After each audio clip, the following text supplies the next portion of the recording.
Welcome to Life and Love Nuggets, where licensed therapist Brent and Janis Sharp share how you can thrive in your life, your love, and your relationships.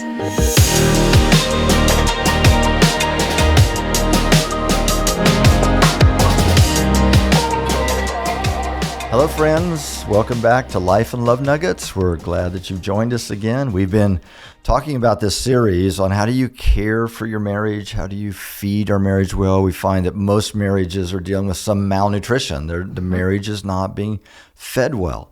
And so we've talked about this concept that in early courtship, for us, it was 47 years ago when we first started courting, and when we all remember those days where we were smitten and we had this chemistry, this initial reaction that was just amazing. And we call it a face-to-face relationship. It's you and me, baby, against the world.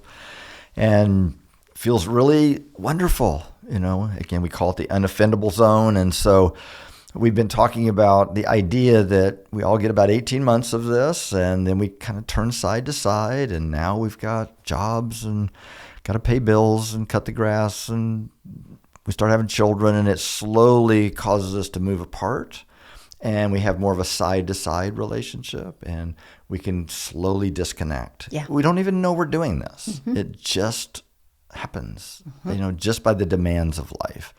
So we've been talking about these practices on how do you move back towards each other and feed and care for the marriage in a way that builds strength. Yeah. And so we've talked about everything from love nuggets to partings and couch time and affirming our spouse. And so today we're going to talk about a couple of more of these and kind of wrap this particular section up today. And the first one is the power of touch. Yes. You know, there's been a lot of studies done on just simply the power of human touch, of what it does for us. And we're talking mainly non-sexual touch, here. Again, sexual touch is really important in a marriage. That's a whole nother topic. That's right. We'll talk about that another day. But, many of you have maybe heard of studies that they've done in orphanages, where they've found that a baby that's in an orphanage can be fed well, diaper changed, right kind of temperature in the room, and protected. But if they're not picked up and carried for a certain amount of time, they don't seem to thrive. Yeah. They don't grow well. And so that power is a thing in our marriages. And what can tend to happen, like with all of these things, is we slowly, without even realizing we're doing it, we slowly start disconnecting with just simple hand squeeze, pat on the shoulder, arm around them. That starts slowing down. And oftentimes what we find is that if there's some tension in the relationship or we're a little frustrated with each other, a lot of it's subconscious. We're not even realizing we're doing this. We just slowly don't reach out as much anymore. And it can really affect us. And so we want to talk for a minute about being more intentional about this, which is the whole theme of this whole series, is taking what was naturally inspirational in that early courtship and making it intentional so that we can have the benefit of positive feelings. Feelings are a byproduct of behavior. We're a bit of a broken record on this. We're going to talk about that a lot. Feelings follow behavior. And so there was an interesting study that was done many years ago. If any of you are basketball fans, we're kind of in the middle of basketball season, and there was a coach who was a sports psychologist, and he decided that he was going to do an experiment with his high school basketball team. It might have been college, high school or college. It was a basketball team. It was a basketball team. And what he was going to do was that after anybody was fouled in the act of shooting, so if you know basketball at all, if you're fouled in the act of shooting while you're trying to shoot, you get 2 free throws. Unless it's a three-pointer. Don't want to be too complex on this. Then you get 3 shots. Yeah.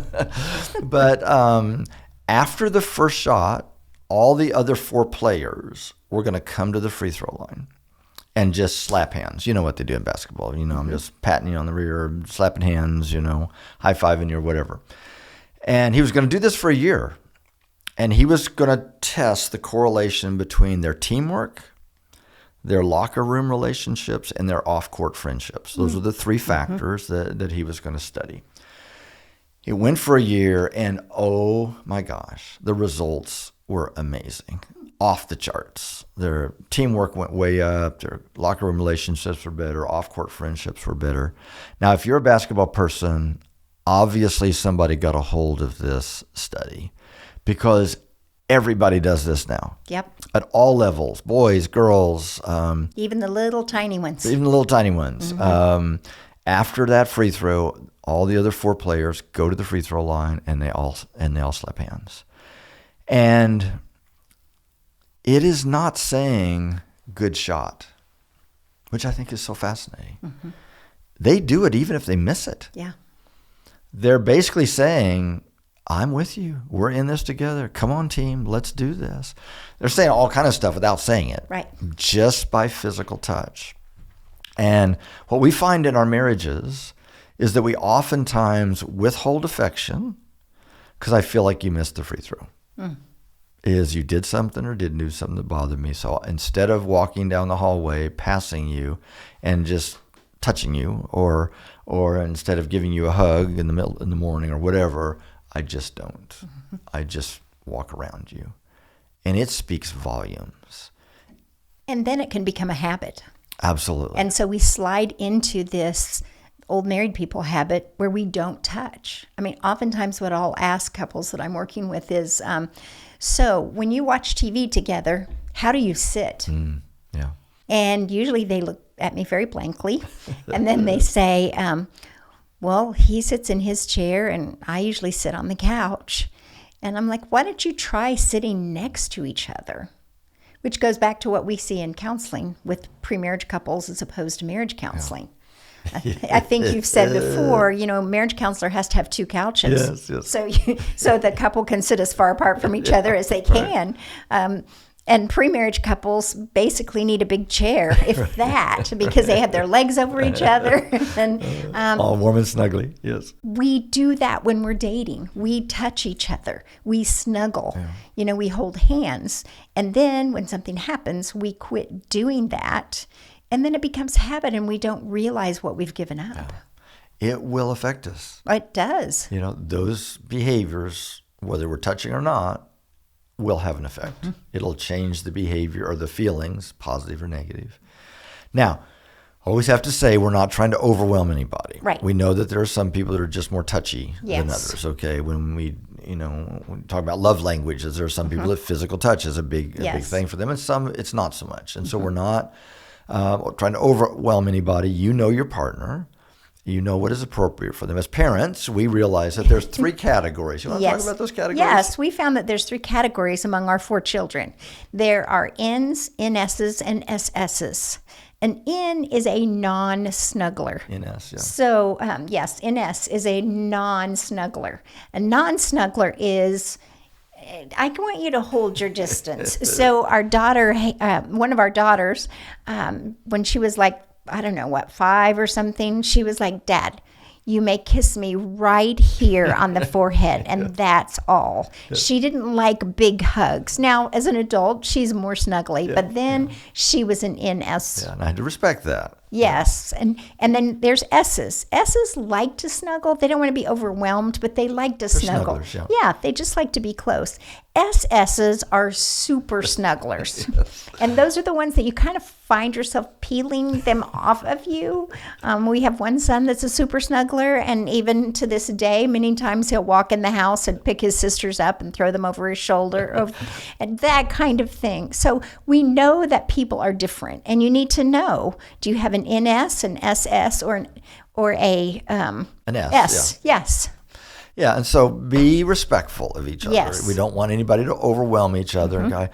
Like being able to go, oh, it's enough, okay, enough. And well, they said on the podcast that I should be touching you. That's when they say I'm an NS. Yeah, exactly. But I'll tell you what works for me. And so, but still reaching out appropriately, the way Yes. that they can receive it and feel good about it, and just being more purposeful about that. We also, there's one other caveat to this, that we need to make sure that that we guys know what meaningful touch is to our partner. Because sometimes for women, our touch feels like grabbing. And so we want the wife to be able to say, if I'm stirring something on the stove and you come up behind me and put your arms around me, around my waist, and kiss me on the neck, I really love that. When you move your hands up farther, I feel like you're trying to take us a whole different direction. Yes. Okay. Now, Or my train of thought has changed. yeah. Now not that that's inappropriate all Right. the time, Right. but that's not what this is not. This is not giving a free license for us guys to be grabbing, okay, and to move everything sexual. Matter of fact, the more you can focus on simply non-sexual touch, we'll talk about this more in intimacy, but oftentimes women, even because non-sexual touch is not happening so much, that even when that happens, it's like, well, I know what he wants now. And so we don't want that. We want to do this consistently, that I'm just reaching out. I'm not expecting anything in return. I'm not trying to move this a certain direction. I just care about you. Yes. And so with those understandings, we just say, touch away and be more purposeful about it. Right. You know, so. And again, that's something that's a good conversation to have. Yeah. What is meaningful touch? And, you talk about men and women, but sometimes I hear men go, I just want to hold hands. I just want to sit close on the couch. And so it's, what is meaningful touch to each other? And how do we put that back in our relationship if that's gone? Or how do we increase it? Yes. So that we can have that closeness that we really want? So we're not saying that, okay, 10 times a day now you need to. We're just saying be more purposeful about it. It's powerful. And a lot of these things we suggest you really try to do it for 30 days until you can kind of form a habit in your life about it. 30 to 60 days can help you get more in the groove of this, but you'll have to be more intentional about it. And so start with that conversation. Yes. And just say, let's love each other. Let's care for each other more in this important way. The last one we're going to talk about, maybe the most important one. It's definitely the one that we've heard when we go back after seminars. We do seminars in churches, and when we go back another year, it's one that we hear that people have continued to do and that they have said makes a powerful Made such difference. a difference. for Yeah. them. And that is date night. Now, whatever your thought is about date night, we want you to hear us out here. Because we found that there are different outcomes of date night. And the reason we have structure and give some guidelines for all these things is because you can do some of these things and they not go well. That's right. They can make things worse. And we've heard all kinds of those. We've had people had date nights and it was like horrible. Right. Which is one of the outcomes that we hear of date nights, is that we got into a conversation, it went south, we came home early. And I don't really ever want to do anything with them alone again. Absolutely. We can't afford that. Nope. In our busy culture, we don't have a lot of time to be together like this. We've got to make sure that these get the full benefit. There are also date nights that are just, okay, we went and did something, it's fine, kind of neutral. And then there are those where we went and did something, and it was wonderful. We had Really fun. We had such a great time. Again, we want to help you be able to do the latter, to be able to have the best experience. Again, having a very limited amount of time to be able to do this, but being able to squeeze all the juice out of the lemon, get the fullest benefit from this. And it doesn't just happen. Again, Yes. it's like the other things we talk about. You really have to be intentional about it, and that's why we have guidelines to help. Yes. So we're going to talk about those for a few minutes here. And we have 6 of them that we found that are helpful. You want to talk about the first one? The first one is we need to make it a priority. We have so many things that are going on in our lives, and we can go so many directions. But this is the most important human relationship that you're going to have. This is the one that's going to last the longest. I just was joking with somebody the other day and said, I want to be holding hands with him in the nursing home. Hopefully they'll put us in the same room. But this is the one that's going to last the longest. And so with all the things that you have going on, it needs to be made a priority above other things. And many times people will go, well, we don't have that much time. Carving out 2, 3 to 5 hours a week makes a huge difference in your relationship. 1 to 2% of our week. 1 Wow. to 2% out of 168 hours, 1 to 2%. And it's amazing how many couples have a hard time pulling this off. That's right. And so we're challenging couples to go, maybe we need to rethink this new year, and maybe we aren't putting this as a priority enough. Mm-hmm. And so priority we recommend, and we know we set the bar pretty high here, is weekly. Yes. 2 to 5 hours every week. And some couples we share that with look at us like we've lost our mind. We raised 4 children. We know how difficult this is. But it's one of the most important things that we can figure out. So and I always say happy, secure kids come from happy, secure marriages. Yeah. And so you really are doing your kids a favor by spending some time, even if you have to pull them off you as you leave, which we have experienced. Yes. It really is important that you make it a priority. Second guideline is couples that have been most effective at this do it at the same time every week. That we try to find this time that we can lock in. Because you all know how schedules go. I mean, everything just fills in all the gaps. Even if we think we have some extra time this week, well, it'll get filled up with something. Mm-hmm. And so we encourage it to be a little bit like what we call a sacred time for our marriage. In the American culture, the most sacred time we have is Sunday morning. Even people that don't go to church don't plan business meetings usually on Sunday morning. Mm-hmm. We leave it. We don't put demands on people's time during these times. We just respect everybody. So it's like if your date night is Tuesday night, which, by the way, it doesn't have to be Friday or Saturday. It can be all kind of things. It could be Saturday morning. It could be, if your schedule's different, it could be Thursday afternoon. Yeah, and so it's whatever that is, then we're more mindful about scheduling the rest of our week around that. Mm-hmm. So if it's Tuesday night and somebody asks me to do something on Tuesday night, it's like an automatic no. Well, no, I've got a commitment. I can't ever do anything on Tuesday nights. Mm-hmm. More likely for this to happen. Now, this will not happen 100% of the time. I mean, if you have a family birthday party, it's one of your parents' birthdays, we're not going to call them and go, sorry, we can't come to your special birthday party because it's our date night, okay? But we're more likely to reschedule. Yes. We're more likely to think, oh my gosh, we've got the birthday party on our date night. When could we do our date night this week?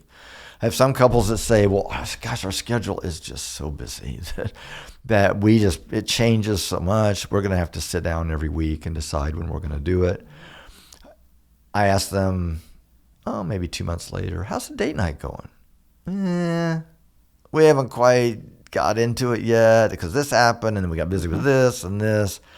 I'm telling you, we know how difficult this is. Yeah. But if you can lock that in, then you start thinking childcare, we start thinking schedule, we start adjusting things away from that. Gives a much better chance for this to happen. And it's really powerful for your partner when you are asked to do something on Tuesday night, if that's your date night, and they go, no, I'm sorry, I have a commitment. It speaks to your partner. It's like, I'm important. I'm most important. He or she are making me a priority. Absolutely. And so it really does have a positive effect. Powerful. In that way. So the third guideline. The third guideline is, and this is the most important one, actually. Of course it is. Yes. This is by your inspiration. It is just for fun. This is not the time that you discuss problems. It's not the time that you try to decide whether you get an algebra or a tutor for your son in algebra. Anything that could cause conflict, you do not talk about. No work, no kids, no home projects. It's just for fun. And we'll often have clients go, well, if we can't talk about our kids and we can't talk about work and we can't talk about conflicts, what do we talk about? Fortunately, we do have a list of possible questions that you can ask each other during date night to kind of prompt discussion. I purposely did not number them. So for the people that have to do things in order. Thank you. Yes, you don't have to go in order, but there is a little space where you can check a box. so that you know that you've already used that question before. But it's a way to recreate the dates that you had when you were dating. These are brilliant ideas. And because, again, most couples, we go and we sit down at a restaurant, we finally got the kids settled, we're going to go do something. We sit down at the restaurant, it turns into a business meeting. It does. And now we're talking about some problems of some kind. It's very easy for it to become a business meeting. Yeah. And because Brent and I are in practice together, we had a church together for many years, we have some other business interests, we could easily talk about business all the time. And if we're not careful, it'll be like, oh, did you get the stuff for the taxes done? Did you do so-and-so? So something I started a long time ago is when we go on a date, if one of us tends to bring up anything related to business, and I'm guilty too. It's not just Brent. Mostly me, but she does it too. But I do sometimes too. So what we do is we say, I don't know what you're talking about. Oh, you're talking about the Sharps. We're not the Sharps. We're the Smiths when we're on our dates. So it's a pleasant reminder of, okay, we need to focus back in on us and having fun together. If you have to pretend you're different people for a few hours, do it. We have to unplug.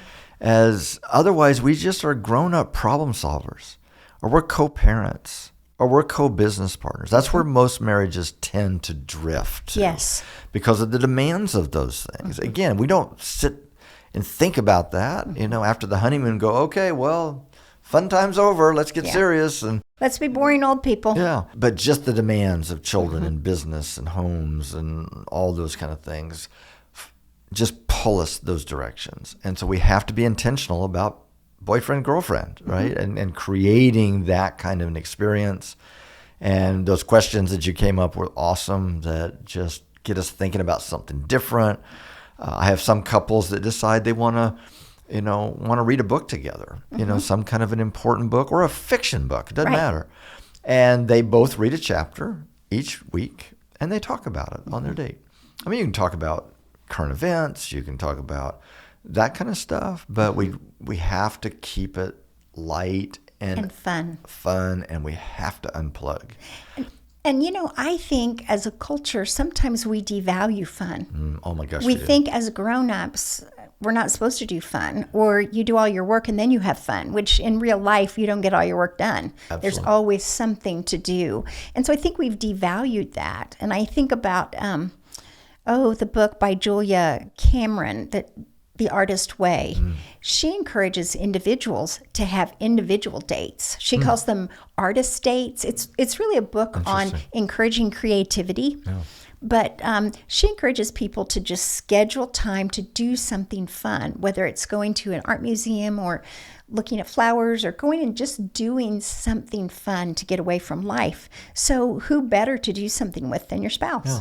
Absolutely. And we may talk about that more at some point, just self-care, and how do we care for ourselves in that way? And so without having that boundary, and I tell couples, you're going to have a really strong boundary. You're going to have to bust each other on this serious thing because you'll go there, because it'll take the energy out of it. But the number one killer of date nights is we got the kids taken care of. We decide we're going to go do something. We hop in the car. We start pulling out of the driveway, and we look at each other. What do you want to do? I don't know. What do you want to do? Well, I always have to come up with something. Why don't you think of something? Anyway, you know how that goes. Yes. And here we are driving across town. We can't decide what we're going to do. We're getting frustrated with each other. We're getting irritable. Our blood sugar's dropping. We show up at a restaurant. It's got a 45-minute wait. This will kill it. It will just suck the life out of this. Yes, it will. And so we just don't let this happen. So in the show notes, we're going to have a lot of notes for you this week. In the show notes, we're going to have a little template where you can make a list of your top 10 date night ideas. And we're going to put a few date night ideas in there as well. And I tell couples, make a list of your top 10. Don't worry about whether your partner likes it or not, or whether it's their favorite. Right. If you want to do it, and you want to do it together, then put it down. We have you make your list, your separate list of your top 10 guidelines. Then what we do is we alternate. So every other week, it is your responsibility to plan the experience. But when you plan it, you don't go off of your list. You go off of their list. Mm-hmm. Janis likes these little home furnishing stores. I don't know, what would you call this? Yeah, I guess. People have little booths and they're selling antique furniture and these kind of things. She loves us to walk through those. Never been on my list in 44 years of marriage. And I love plays. You love plays. And you've grown to love them. I've grown to like them. There's some I like better than others. Yes, I know, but you do it. Yes. And certain restaurants she would rather go to. Now, it's fair because next week we'll go to an action-adventure movie and eat barbecue, right? Which is on my list. And so, number one, the words will never, ever, ever, ever come out of your mouth again. What do you want to do? Which is a killer. It just sucks the energy out of it. Number two, it's fair because we get to do stuff that both of us like. Over the time, it's a balance. Right. And number three, you get this cool benefit of giving and receiving. You all know, if you have children, that sometimes at Christmas, when they open a present and you hit the target, you get as much or more out of it than they get out of it. And it also is when they're doing something nice for you, somebody plans a date for you with you in mind and know it's just for you, it's a cool feeling. It's like they're giving you a present. Yeah. Many months ago, we were in a theater. It was one of those with the reclining seats. Yes. And I know it was cold out. Janis had planned this for me. And I looked over. I know it was cold out because she had pulled her coat up over her, up to her chin, and underneath her coat she was playing solitaire. And I looked over. Now some people just think I'm being sarcastic about this, that I knew you weren't, that I was being offended or something by this, but I'm telling you I wasn't. I leaned over and I said, I feel so loved right now. And I knew she planned it for me. This was not one of her movies. She was willing to plan it and go and sit next to me. I didn't care whether she was watching it or not. And afterwards it was like there were just like way too many people getting blown up and stuff. I grieve for these people that are on TV. Empathetic. And so I'm like, oh my gosh, 6 FBI agents were just taken out at that point. That is 6 families. So I try to go, I'm going to play my game instead. Brent loves this. Yes. And again, I felt very cared for and very loved. And it was special for me because I knew it was not your kind of movie. Yeah. So it's always planned. It's fair, and we get this cool benefit. This is a pathway to create and to keep alive boyfriend, girlfriend. Right. This will keep it special and interesting and fun, and we don't just slide into the same old patterns.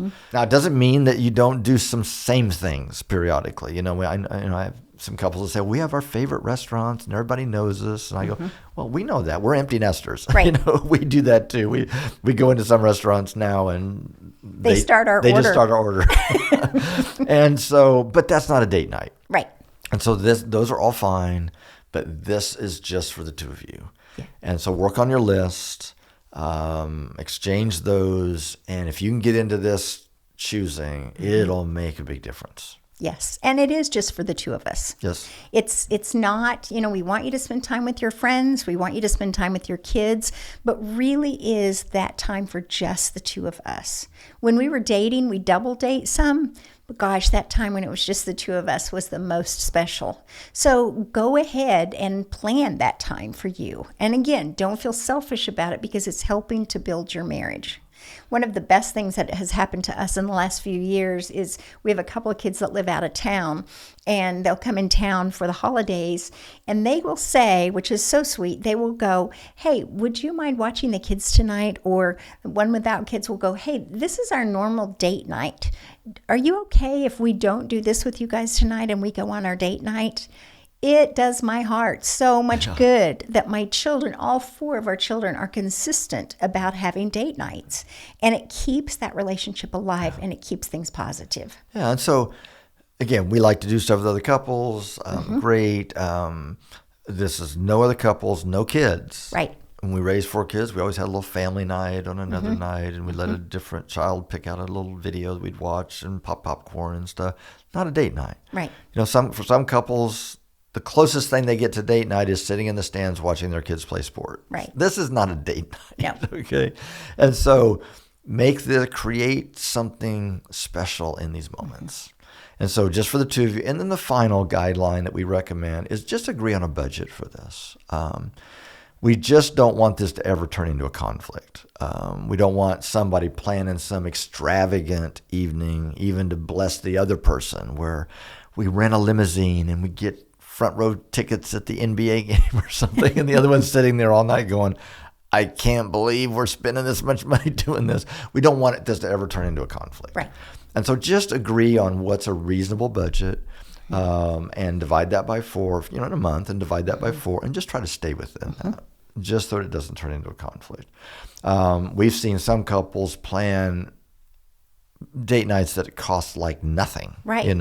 Are very minimal, and those oftentimes have been the most significant experiences. And so it's not about how much money you spend. We know, again, having 4 kids, we know childcare is expensive. We raise kids hundreds of miles away from our family. We never had family to watch our children, so we always had to pay for it.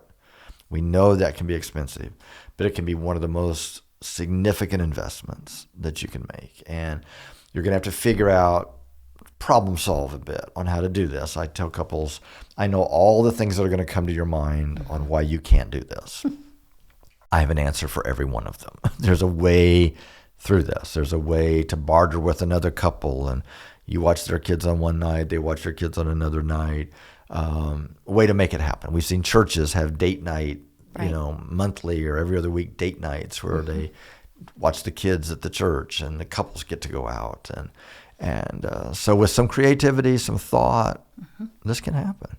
I'll often have couples say, well, can't we just have a date at home? Yes. Well, yes, you can. The problem is for most of us, if we have a date at home, then we go ahead and clean up the kitchen afterwards. And we go, well, let's just watch a Netflix show, which is what you probably do a lot of nights anyway. Right. And then somebody gets their computer out, or they have their phones there and they're responding to a text, or they're folding laundry. And that's not a date. Right. That's not really focusing on each other. That's just a night at home.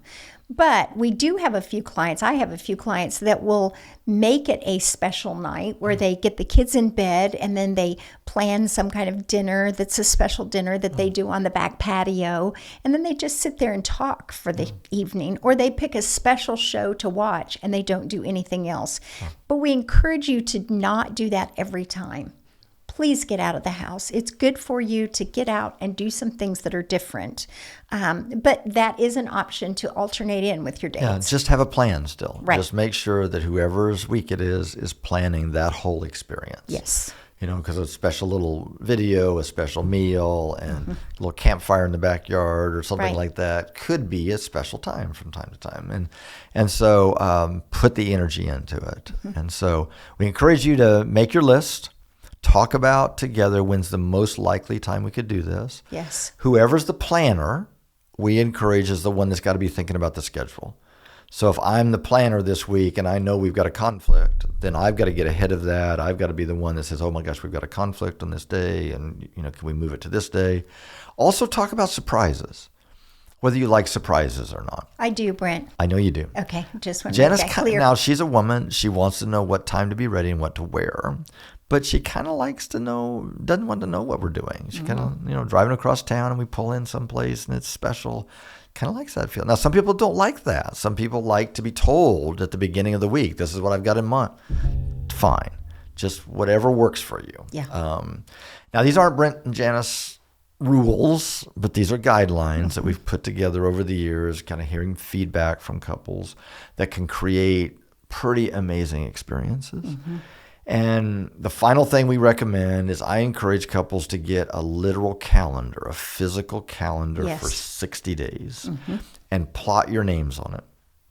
So many couples get started with this, then a special event comes up and they forget who's the planner and they get off track and then they lose energy. If you can follow through with this and make sure that you're doing this and alternating for 60 days, most couples will get pretty jealous for this. It's like, we're going to make this happen. And you're not going to need anybody else to motivate you. but give it a try and give it a test. And so move towards each other physically, care for each other, develop some boyfriend, girlfriend, date nights, Yes. and see what happens in your relationship. So as we go, blessings to you and your family. Go in peace. The Life and Love Nuggets podcast should not be considered or used for counseling, but for educational purposes only.